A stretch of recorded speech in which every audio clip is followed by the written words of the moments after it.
What's happening? What's up? What's up? Episode 2. That's it. We in there. We are in there. Everyone can hear us all right? You can hear me, you can hear Murky. Make sure that we're Yeah, good. yeah, What's up, yeah. Days? What's happening, Salt, Days? Chaz, Samo, Marsock. What's happening? Appreciate you being here. All right, man. Let's get into it. Yeah, yeah. I'm excited. Yeah, me Last too. week went so well, bro. So I'm so happy to keep doing this. Yeah, last week was kind of just way beyond our expectations. It was super exciting. Um, obviously me and Murky talk a lot throughout the week, and we're just trying to come up with ideas for future podcasts and stuff like that. And I think what we kind of landed on with this one was leadership, um, which kind of covers like people management, change management, which I think we'll get into. But um, I think the whole basis of what brings us all together is great leadership, which is Nick. Um, and if I just had to give kind of a quick explanation of leadership, I think that it starts by leading by example, right? Walking the walk, not just talking the talk, not doing the do what I say, not Yeah. as I do kind of deal. Um, never asking people to do stuff that you wouldn't be willing to do yourself. Being willing to work with integrity and do the right thing. Even when nobody's watching or when everyone else is compromising, right? You're in a group of people and everyone's kind of like, we should go this way, we should go that way, and just kind of standing up for what's right and saying, no, I'm gonna do what I know is right, regardless of what anyone else thinks about it. And I think that that's just such a pivotal part of leadership and something that I think everyone has some sort of experience in. Smiley, what's up, man? Um, for and whether it be life or work, um, and I think that most people that get into leadership and start to understand it, it's because they were guided by somebody else, right? And I think that as we dive into that stuff, some of my good experiences and some of my things that I did with people, two big people come to mind for me um, that are good leaders and really have a good approach. And I think that one is my sister, um, and I think that she's kind of been the backbone of our family for a long time. As you know from last week, I've been sober for almost 12 years, but it's when I wasn't doing okay, she was kind of the one that everyone leaned on, right? And I think that she um, progresses in her profession and in life because I think she truly, puts other people first. I think that she does that stuff, and I think that a lot of people that know her aspire to be like that because she does a good job with it. And then my other big one would be in my job prior to this one. I had a guy named Joe. He hired me for a sales position. I was coming out of the drug and alcohol field, trying something new, which was nerve wracking. And, he never really held me back. And I was able to be one of the kind of top salespeople in the store. But then I expressed my interest in wanting to get into like management and leadership myself. And one of the first things I noticed from him is that he didn't go, oh man, you're, one of my top guys. I don't want you to leave um, to go become management. He was like, no, absolutely. I want to see you grow. I want to see you do good. And I think that that's good leadership. You don't hold people back, Yeah. whether it's within the same company or they're leaving to go to another company. The conversation is, I really hate to see you go, but I'm really excited to see you venture off and try something new and grow and do something better with yourself. And he just really did a good job explaining to me the different parts of leadership and teaching me the lessons of, again, leading by example, of, you know, even delegation, right? Teaching people that it's not about knowing where all the answers are, but it's about knowing where to find them. Allowing people to set themselves up for success, to run their own business and be the most efficient that they could be. Um, and it was a great experience for me to grow professionally, and then which in turn allowed me to provide better for my family, allowed me to be better as a person, have a better understanding of other people, and the impact that my actions had on those people.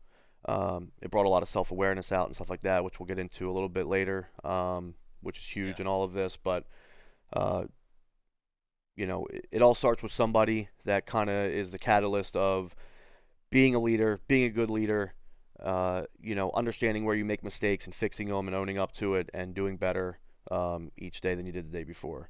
So Yeah. I know Murky probably has some stuff on that as well. Yeah. I mean, I know like I mean, we'll get into how this kind of relates to the podcast and the idea behind the podcast, but you mentioned Nick and the M fam and that kind of leadership. Um and that's affected me in a couple ways in the way that it's just like led me into how I look at people and how I treat people in a positive way, which you mentioned family too, which like my mom's mother is the matriarch of our family, we call her, and um no matter what, she's always led by example and led the family and always kept things together. I just there's not a bad bone in that woman's body, man. She is the sweetest woman on the face of the planet, And just having people like that in my life to show me, how you treat people and what you do. And then as far as like professionally goes, we have a cool dynamic I think for this podcast, and I talked to Wounded about this week. Like, he's been in a management role, been leading people for a little bit, and I'm kind of professionally just starting to get into that. Over the last 2 or 3 years, I've been given a little bit more responsibility at work, slowly but surely, um, and starting to be put in that position to lead people and to be in charge of people and managing people and things like that. So this is kind of cool to be doing something like this or a topic like this. I think.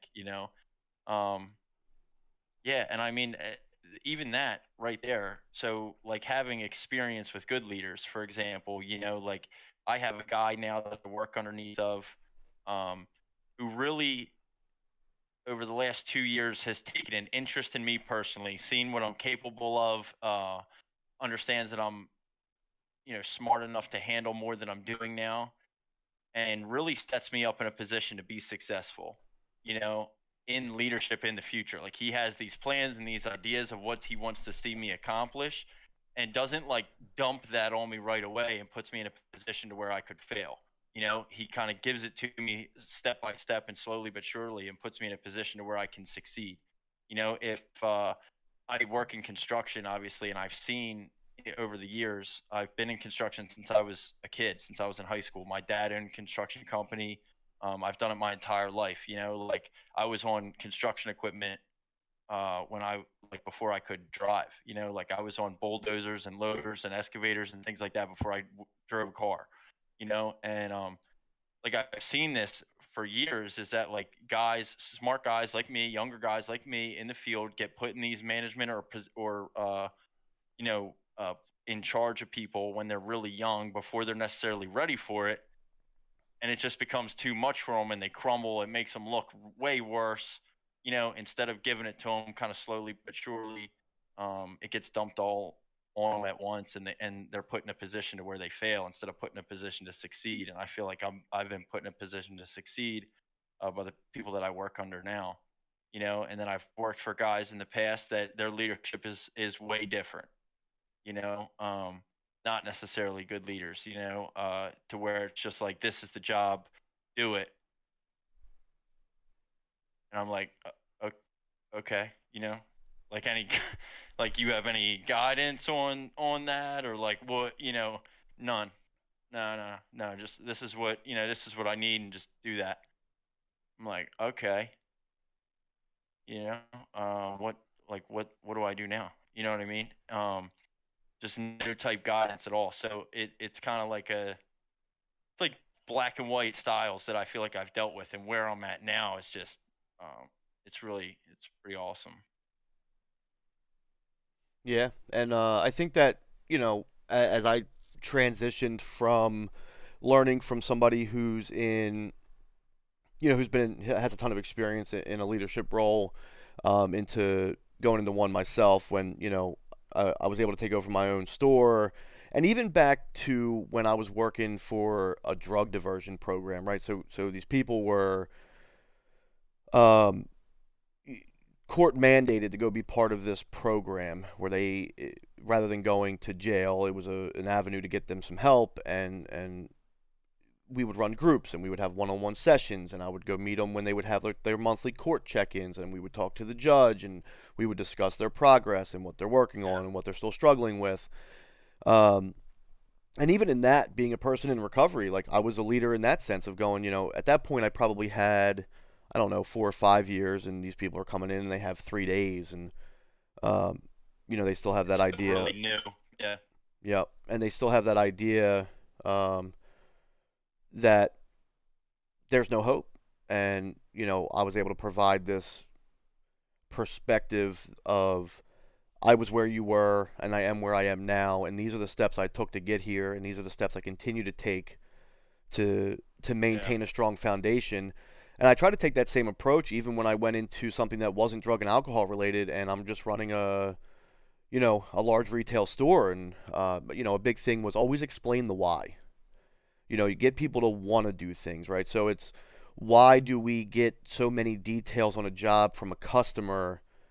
And I'm working with commission salespeople, and there's a lot of benefits to it. I mean, outside of like recognition, with a lot of people, which a lot of people like, the chance to move up and do those things, but it's also the flow. Like, it's our responsibility as the people that run these establishments or anything like that, to make this process seamless for the people we're providing the services for, right? And it allows for customer retention. It allows for referrals. It allows for, you know, uh, just continuation of.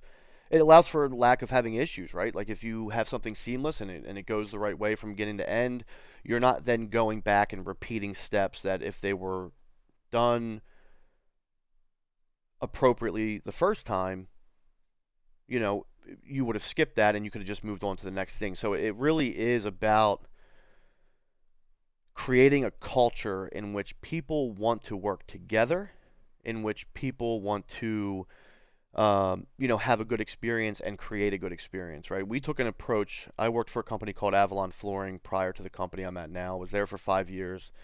That was where the guy Joe that I talked about in the beginning of the podcast worked, and where he hired me for. And he, created a great culture within the store in which we work together. And culture is such a big thing. But the company took this approach of, if we treat our employees well, they will treat our customers well, in which will then continue to drive business to our doors, right? So the idea was work-life balance. We went through adjusting. Like, when I first started there, we worked 45 hours a week, and we cut it down to 42 and a half. So once you took your lunches, you were working 40, and then you could choose after that to work the additional hours, but it wasn't forced. I mean, they had a great vacation package. They did a 401k match. They were, an employee-owned company, so everyone had a portion of that based on their, length of employment, the amount of money they made, and then, once you're there for 6 years, you're fully vested, and it's just a whole, like, they just did a really good job. They brought in a consultant who went out to every single store and interviewed managers, salespeople, warehouse associates, warehouse managers, estimators. I mean, every part of it, our purchasing department, and just got the idea of, like, what do you guys do really well, and what do you guys do that's not, that causes like some pain points for you. And then they were very transparent, and I think that that's another big piece, is to try to be transparent and take the advice or the input from the people that you're trying to lead seriously. Don't micromanage. One of the big reasons I left that drug diversion program I was at was because we were micromanaged to the extent that we had to fill out a form, and we weren't allowed to have less than like 2 hours a week of time not in front of a client, which is tough to do. Um, Yeah. and but what micromanagement creates is indecisiveness, right? You have these people that you're managing, and this is at home too, but like they don't know if what they don't have role clarity. They don't understand what the extent of what their decision they're allowed to make. They're always looking to the person at the top, going, "Am I allowed to do this? Am I allowed to do this? I don't know if I'm allowed to do this. Last time I did something, I was told, you can't make that Yeah. decision." And you have to allow people to be somewhat autonomous, I think, within their role of whatever it is they're doing. And that goes for employees. I think that goes for your children. I think that goes for your significant other. Um, so I think that you take a lot of these skills and you bring them into your personal life. And I know for me, it's very different once we get home because emotions are involved, right? Like Right. I do a pretty good job of being able to cut that off at work, right? It's professional. We talk a lot about this thing called the IR theory and the identity versus role, right? So identity is who you are, how you feel about yourself within any role that you take on, right? Like how you are day by day. And then you have your role, which is parent, store manager, salesperson, employee, brother, sister, spouse, whatever. Those are individual roles, and being able to separate. Like, I mean, how often do you people with kids hear like their kids get mad at them? You know what I mean? Or the kids are like, "Oh, I don't like you," or "You're not nice," right? It's not it's not easy to just be like, "Oh, my kid just told me they don't like me," but they're just telling that to the person, to the role. They're telling that to To the the parent, role. Yeah. the person that Right. has to enforce. Right. And trying to live with that every day is tough because sometimes it Yeah. hurts. Um, you know, but you have to have faith in yourself that you're doing this for the right reasons. You're making these decisions because it's the right thing to do by whatever person standing in front of you or whatever experience you're trying to create for somebody.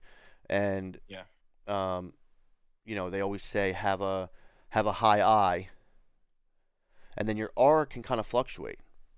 Like if you're talking to a customer that's not having a good experience, and it's okay to be not okay, right? Like it's okay to kind of meet them where they are and help pull them out of whatever it is and provide some sort of conflict resolution. And um, I I think mean, we talked about that almost a little bit last week with Castle too. Just like, having that like authenticity to be honest enough to like, and this goes with being a leader too. Like, I think sometimes, and I know for me, like something that I struggle with, for example, when I'm put in a leadership role is like not having faith or trust in people. So, like within my job, I know I do my job really well, but when I get put in a leadership role in charge of other people, I have to rely that they know how to do their job really well, and know how to manage those people. And that's something that I struggle with because I'm not in control of it, you know. And then to my point that I was going to make is that um, like thinking this idea and thinking that because I'm in this position, because I'm whatever, the boss, the leader in this situation, I have to be 100% on point all the time, you know, which then like I found that in my limited experience that creates this kind of like weird environment to where nobody can talk about anything. And then I have guys that call out of work all the time or don't, have stuff going on at home and don't want to talk about what's going on at home because like, no, no, I'm fine. I'm fine. No, everything's fine. Everything's fine. Yeah, yeah. Nah, she's just, it's fine. And I'm like, well, is it like, what's going on? We can help you out. We can, whatever. And like, they don't want to talk about it because the leadership, the person that's showing you the example, is has this idea that they have to be at their absolute best all the time. And I think like part of being a good leader and the people that I again to go back to where we were at before too, like um part of the best people that I've ever dealt with are people that were honest with me all the time. Like I don't need somebody to be perfect, to show me things. Like I would rather you just tell me like it is and be honest with me and be straightforward with me. That's been like the most important thing in my life. Like when you're not straightforward with me and I feel like you're kind of like finessing me or something, like then I lose trust. So I know for me, like as I kind of grow in that role, that's something I don't want to do. I don't want to lose trust. I don't want my guys to lose trust in me. I don't want them to feel uncomfortable if they have some kind of situation going on to where they can't come to me. Um, or anything like that. And like last week when we were talking to Castle, we talked about that, like just being honest with people. And when you're honest with people, even when you're not okay, to your point, even when you're not okay and going through something, and you allow yourself to just be open and honest about it, um, other people kind of feel that they can do that as well. And it's just the whole idea of just leading by example. I feel like is just going to end up being the theme of this whole conversation. Yeah. Yeah, I think it does go back to that a lot, and um, I think that's where a lot of the self-awareness piece comes in, right? And like he was just saying, I also need people to be straightforward with me, and I don't like it in the moment. Right. You know what I mean? Right. Yeah. I'm Not a always. Not no, always. Yeah. I'm a guy who self-reflects later, right? Like I'll get home and I'll be like, shit, man, You ever this done the in the shower thing and then you like rethought the 30 conversations that you yes, had all week and how you should have. no doubt. I do Why it, did I say that? dude. It's so bad, or like yeah, all the time. Yeah. Because I truly try each day to be better than I was yesterday, and sometimes I'm not. You know Yeah. what I mean? And sometimes I am, and I think that it's really important to be self-aware. Um, and again, I'm a late reflector. You know what I mean? Like somebody will say something, and I'm like, nah, and I'll get my feelings hurt. But in the moment, my feelings aren't hurt. I'm not going to tell you my feelings are hurt because that's a sign of weakness, Right. and absolutely Right. not. Can't tell you that. But that's what it was. And then I go home later, and I'm like, all right, they said this. I felt this way. Why did I feel that way? Probably because they were right. They hurt my feelings. I was a little embarrassed. And I'll go try to address that the next day, especially if it's like with one of my employees, right? Like if I have a lot going on, being in my position that I'm in now, I I oversee a lot of stuff at the company that I'm at, right? It started off as director of sales, and then that quickly transformed into being involved in the marketing and the operations and getting processes in place and training, implementing a new, CRM, which is like a customer service. It's basically like your system that keeps all the data in for your customer base and all the Mhm. notes and all of Yep. the things that you do, customer relationship or customer relations management, um, and building that and getting that rolled out. And you can't just create a process or do something and then say, here's the new process, and then never talk about it again, right? Right. Um, I was taught that when you're managing people, it's kind of like painting a bridge, right? You start at the beginning, you paint the bridge. By the time you get to the end, you got to start painting the beginning again. You know, Right. so you just got to keep Yeah. circling Yeah. back. So the stuff that you just touched on 12 weeks ago or 6 months ago, you starts to kind of slide away a little bit because other things became priority, and you rolled out all these other things, and you have to go in and you have to express the importance of like these things we've been doing the last 2 months rely on the things that we started doing 6 months ago, and they work in conjunction with one another. Um, and sometimes when you have all that stuff going on, and you're like, we did that 6 months, frustration can come out. You're talking to a guy, and you go, come on, man, like you've been doing this Yeah. for long enough. Like, why are we here? Right. And that shouldn't be the conversation, right? And sometimes that comes out, and because we're humans and we become, a victim of our own, emotions sometimes. And Oh um, yeah. I do the same thing at home. You know what I mean? I'm Yeah. very particular. Um, clutter causes me anxiety, and if my wife ever comes on the podcast, you'll hear from her that that's very true, because she's very free spirited, and I'm very not free spirited. Um, Yeah. and that's part of the reason why, I love her so much. But, in anything day to day, you're like, but why did you do that?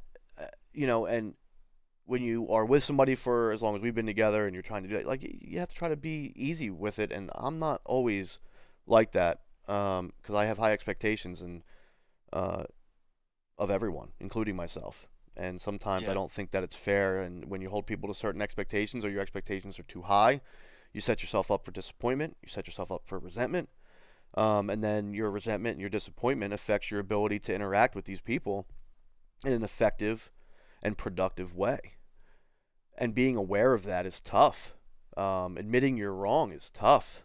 Uh, it's not something that I like to do, and it's not something that I think most people like to do, but I think a lot of people that I surround myself with understand the importance of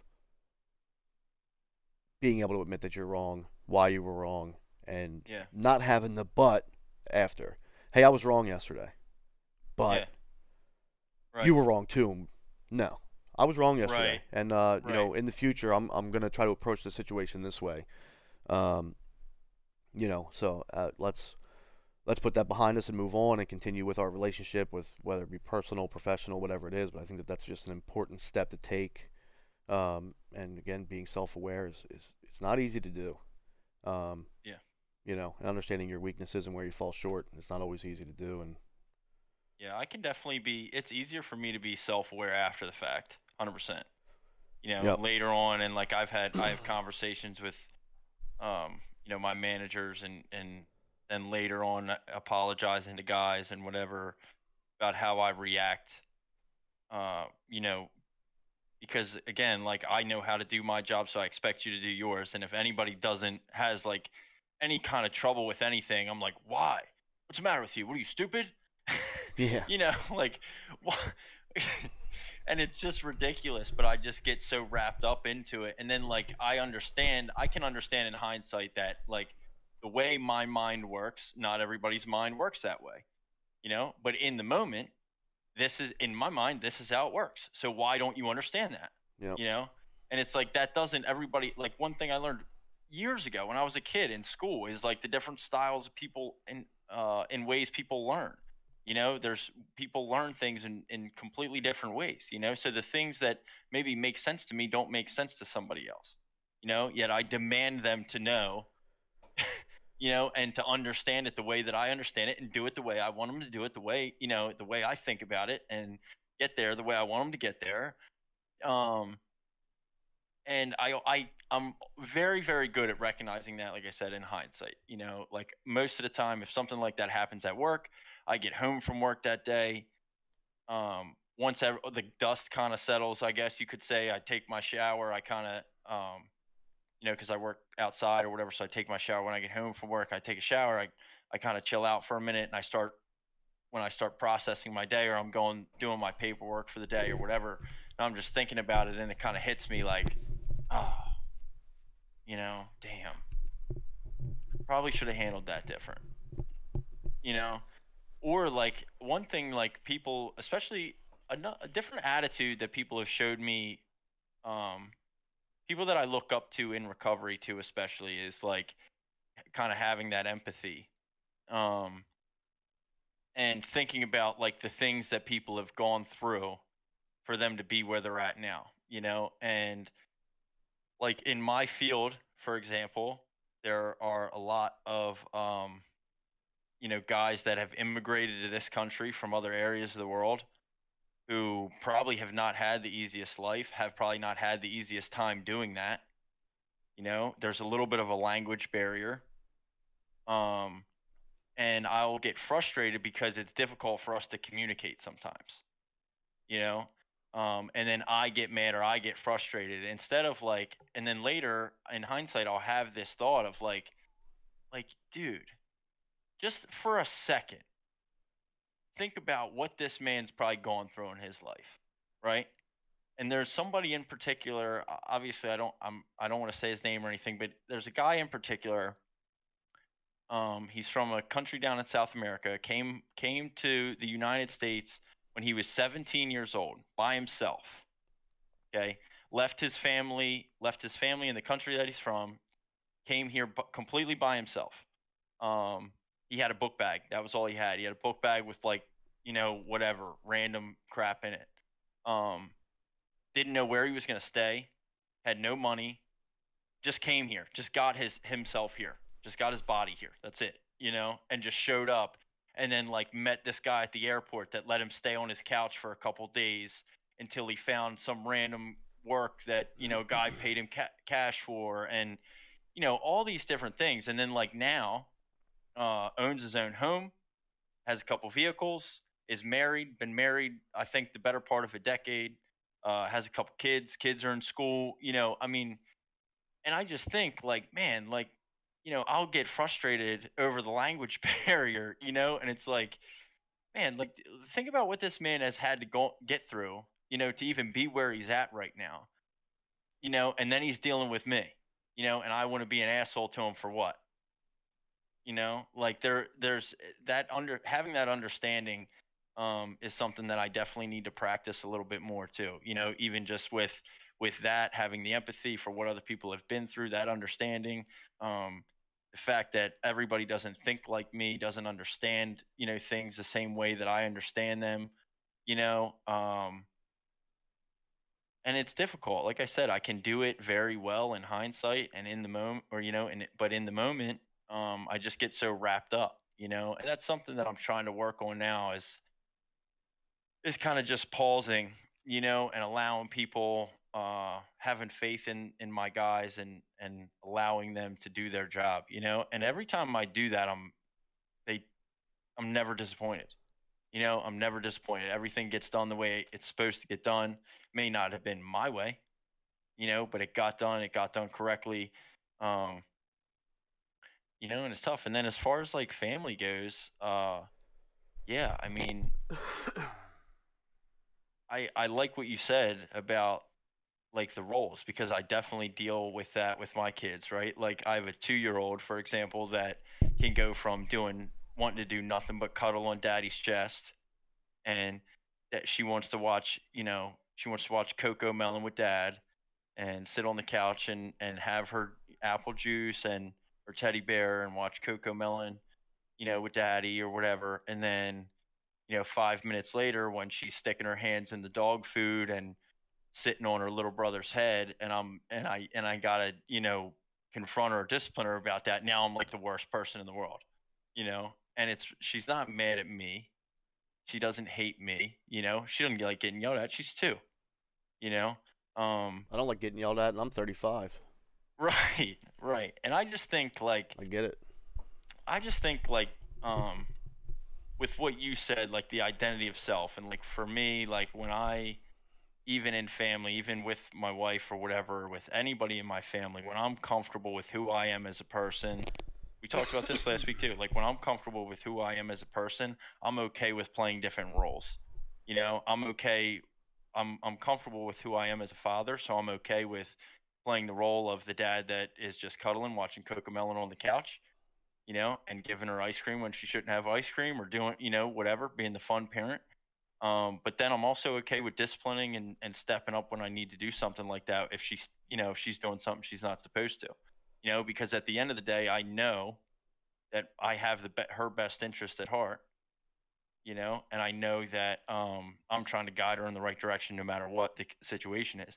So even though she may not like the role, like you were talking about, I'm okay with my identity enough to know that, to not get upset with that, and to be okay with it, whatever her reaction is. And then, I mean, I'm fortunate enough she's two, right? So in like 5 minutes, I fill her juice cup back up. I give her, the purple Care Bear teddy bear. We throw on Mickey Mouse Clubhouse instead of Cocomelon, and all is right in the world again. Yeah. They sing one bedtime Cocomelon song, and just everything is right in the world again. Everything's forgiven You and know, forgotten. exactly. Yeah, Yep. yeah. 2-year-olds are amazing. Yeah. The memory helps me a lot, because they. Yeah, and I think that's even with kids it's important, and it's tough with a 2-year old because they don't even understand the concept of life or even remotely close to what's No, out she just there. wants to. Yeah, she just wants to do what she wants to do when she wants to do it. But like one of the scariest things for me as a parent, and I have a 16, well, he's going to be 16 in February, a 10-year-old and a 6-year-old. Yeah. Um, when you really think about it, right?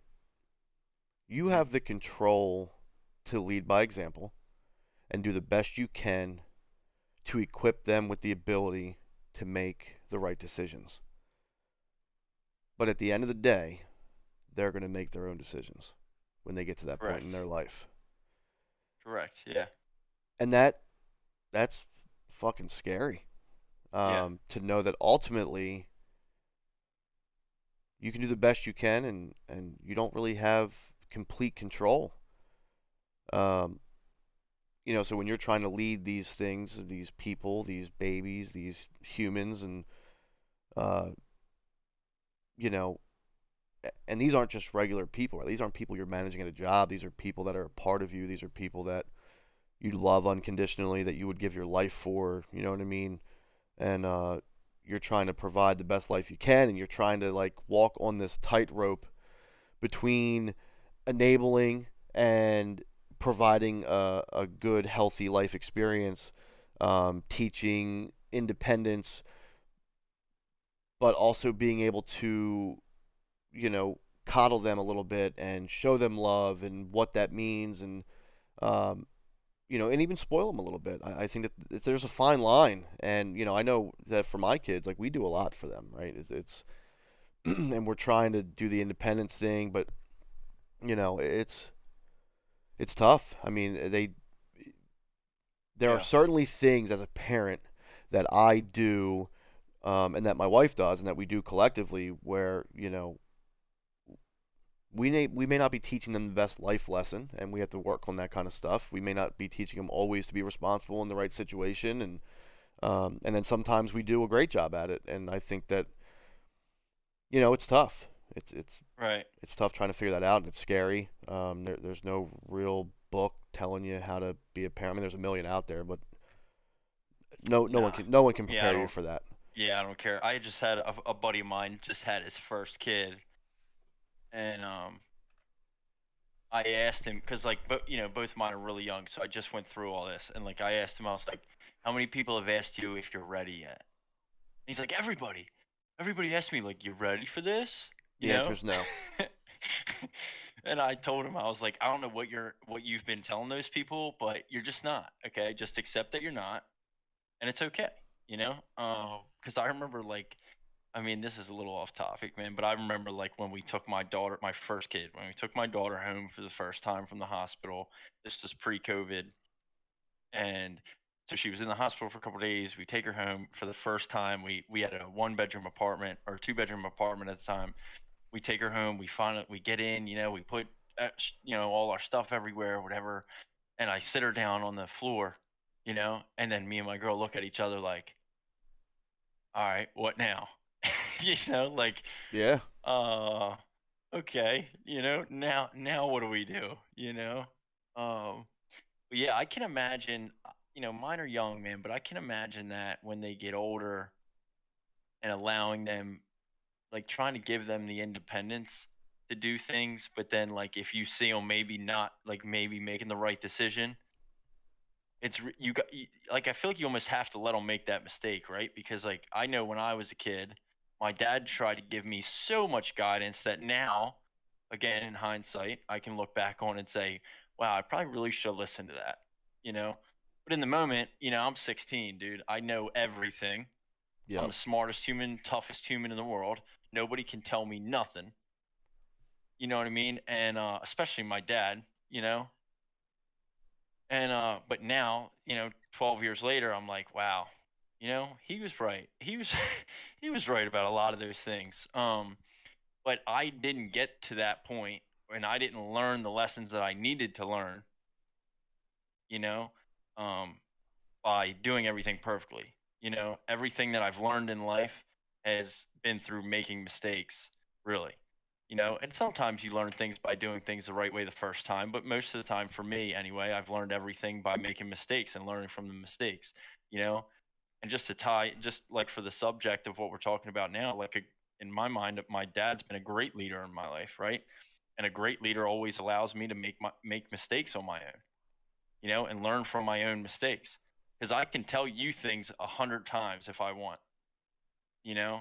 But at the end of the day, you're going to do what you want to do, and he gave me enough rope to make the mistakes that I wanted to make as a kid, that taught me the lessons that I needed to learn to get me to be the man that I am today. And I'm so thankful for that.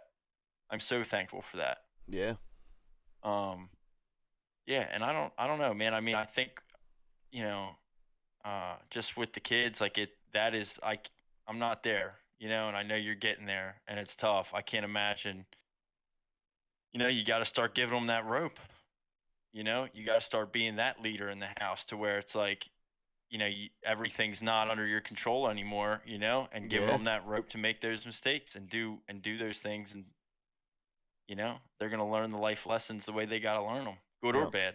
Yeah, and it's funny that you say that too, because it's when I bring on, like, for again, not a I can't say not emotionally invested, because I do get emotionally invested in people that I'm working with. I care about their success and their well-being, but it's very different than kids Yeah, and family.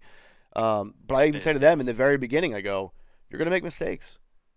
Just try not to make Right. the same mistake over and over again. But that's how you're gonna learn, and it's Right. okay, Right. right? Absolutely. You're gonna get Yeah. to a point. My experience with most of the people that I've managed that are new hires, that are new to the business or whatever it is that we're doing, to the industry, um, they get to a point, like, usually between 4 and 6 months, where they feel like the questions that they've been asking for the first 4 months or so are becoming Mhm. a burden on the people they're asking. They feel like they should know or be further along than they should be. And I work in, construction as well, roofing, siding, decks, windows, doors. We build um, freestanding, like, garages. We do big additions. We do kitchens. I mean, we do everything. Um, there's a lot of information, right? And I came from the world of flooring, so I know a lot about flooring. I Mhm. now know a fair amount about roofing and siding and decks, stuff like that, but there's a lot when you're getting into the construction of an addition. I mean, there's just so much information, even for a deck, right? Understanding, like, span charts, and what size beams you need to use, and if you're going to put it on a Yeah. diagonal, you need to have your joists spaced 12 inches apart. Not, I mean, there's just so much intricacies, so many intricacies to everything that we do. There's no way you're going to know all that stuff in 6 months. But people start to feel like they should, and then they Right. start to beat themselves up when they don't. And I'm just like, hey, listen, man, Yeah. it's okay. And it's the same thing with kids, right? And I think that all of this really comes back to the whole name of our podcast, right? We talk about pay it forward, right? And this isn't just Mhm. pay it forward financially. This isn't just like, hey, let's go give this person this, let's go give this person this. You're Right. creating people. You're creating a culture that is about helping the next person. You're creating a culture that is about giving your experience and your information, in a productive and efficient way, to help other people. Right. So that positive attitude and those life lessons that either you learned or they had to learn on their own or that you learned together, they continue to spread, and you have this further reach, right? So, like, hopefully with my Yeah. kids, I'm able to create these people that want to give and want to love, um, and want to do the same Right. things that we're trying to do here, right? And then Yeah. my three children get to go out and have that impact, and then those people they had that impact on get to go out and have that impact, and that's how that Right. impact continues to have that ripple effect, right? Right. Same thing at work, right? And perfect example is the guy that trained me and that hired me at the flooring store, the flooring company that I was with. Um, it's a $120 million company. He brought me in just to do sales and did all this, but now he created this desire in me to want to help other people grow and be successful and be financially stable, and Yeah. um, be good professionals, whether it's with the company that I'm with, or they go, hey, listen, I've been with you for 3 years, but I have this really good uh, opportunity with this other company. And now they get to take what they learned to that company and hopefully have an impact, and maybe even on some people who had not a great experience with the previous person that they were working with. So now they get to have a different experience that's positive, and I'd like to think that I get to have that kind of an impact on people. And again, I fall short um, sometimes, just like everybody, but I Yeah. No think that doubt. that whole pay it forward idea is get in front of many people as you can. be as positive as you can, be as understanding and empathetic as you said, as you can, and create the desire to want to continue to do good as they move forward with their life. Yeah. I had no idea that I was going to have the ability to, or that I was even capable, you know what I mean? Especially 12 years ago, and then going into this new job in sales, 6 years ago, and then being promoted and going, and running stores, and now trying to grow this company I'm with now, and learning marketing and budgeting and accounting, and all these different things of business and how business flows, all the way from customer acquisition to final walkthrough and final invoice and payment collection. There's a lot of little tiny steps in between. Um, and it was leaders that I had prior that built the belief in myself to be able to do those things and have that kind of an impact on people, um, Yeah. when I didn't otherwise think that I would ever be at a point in my life where I could do something like that. And Yeah. Well, I think good leaders create good leaders, yeah, and you got to come from somewhere. And yeah, I mean, we've talked about this a lot. Like, we've talked about this on stream a lot in the podcast, off stream in Discord. I mean, if if anything can come from this, I'll say this a little differently. If nothing else comes from this, but the fact that you've been able to have a couple people think about life differently, think about prioritizing helping other people higher than, something else, right? So they've shifted their priorities from maybe worrying about themselves or their selfish needs or something, and have changed that and prioritized helping others more, then this has all been a success. That's just like my mindset on it. And like that, it goes, the pay it forward name plays perfect into what you said about your kids. And I mean, that's the whole idea behind that concept, right? Is that one person does a good deed for another, or three people, right? Those three people do good deeds for three more people each, and you just have this huge tree that branches out. yeah, And as like, if we can be, not even just you and I, but if just anybody can just be a person that can uh, lead the way in that pay it forward movement, and inspiring somebody else to do something nice for other people, um, then we've done our job. If one person gets helped from this and decides to, you know, take more time and spending with helping others, then this has been a success. yeah, You know, I know we thoroughly enjoy seeing other people happy and having good things happen to them. I yeah, hope we do that tonight a little bit. yeah. And I think that that's perfect too, because I used to. It was, back in the drug and alcohol, um, when I was working in that. Used to always say that because you're never going to be successful 100% of the time, right? Like the Right. success rate of that is so low that you almost had to specifically look for those one or two people that you could feel like you had an impact on, because it can get tough, right? Because people die. It's not like somebody's carpet's back ordered. And that's how I used to always get through a lot of those Right. issues when I was at Yeah. Avalon or now. Yeah. Like, Yeah. oh, your shingles are back ordered. I can't get them for 3 months. You know what I mean? Hey, Zach, love you, man. Um, There he but, is. you know, uh, people aren't dying because your shingles aren't available, right? So it's kind of a breath of fresh air in Right. comparison. But I used to have to tell myself that, like, So I'll tell a quick story because I know we got to get ready to wrap up and we want to go do something Yeah. with everyone after this, which is going to be kind of fun.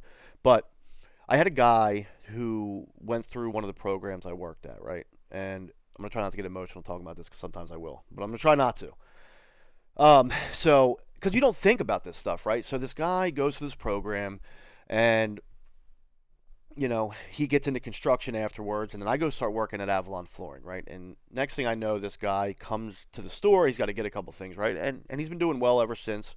One of my warehouse guys in the back pulls me to the side afterwards, right?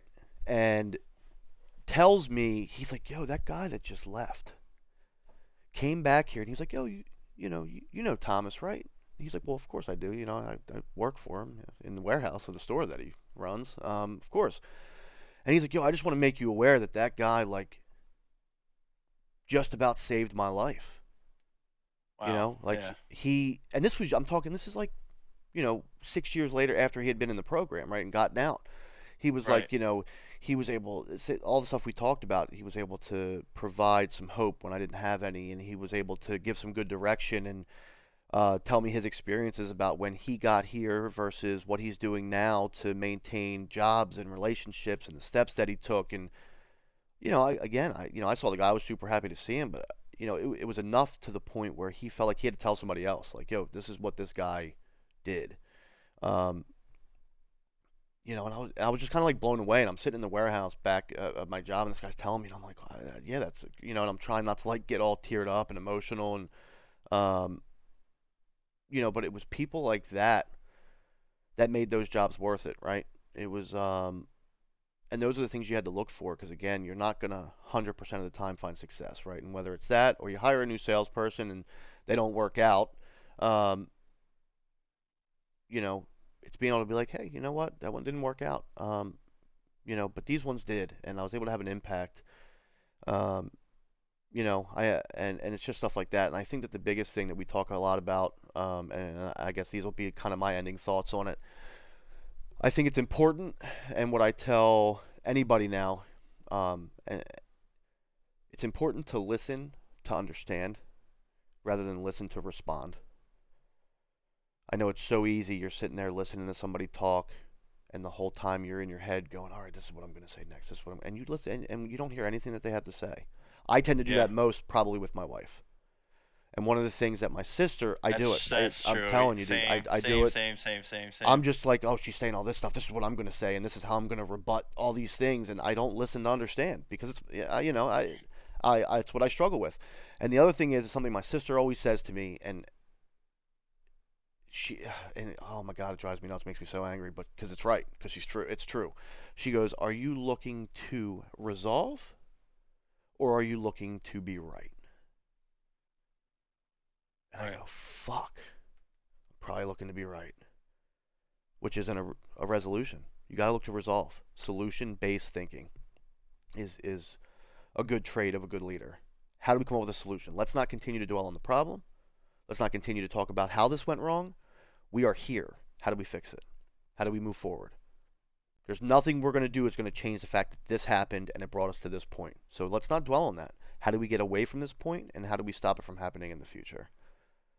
And I think that if you can implement those two things in your life, it could be really, really helpful with how you communicate and how you can lead and how you can interact with other people. So, look to resolve and have solution-based thinking rather than looking to be right, and listen to understand rather than listening to respond. I think those two key takeaways for me are things I try to carry with me each day. Um, doesn't mean I do them perfectly each day, because I do not, but I try to keep them in the back of my head, and I think it carries me a long way when trying to do whatever it is I'm doing, when I'm dealing with my child, when I'm dealing with anybody. So if I could leave you with that, that's what I would say coming out of this. Take that information with you and try to implement it in your life and see what happens. Come back to HQ and check in with us. Let us know, like, hey, I tried this. I listened to understand instead of listening to respond, and the conversation went way different than it usually does. I Yep. had some solution-based thinking in this situation where I would usually just try to be right, and it went really well. Um, or maybe you tried it and it didn't go well, and it's fine. But that's where I would be at with it.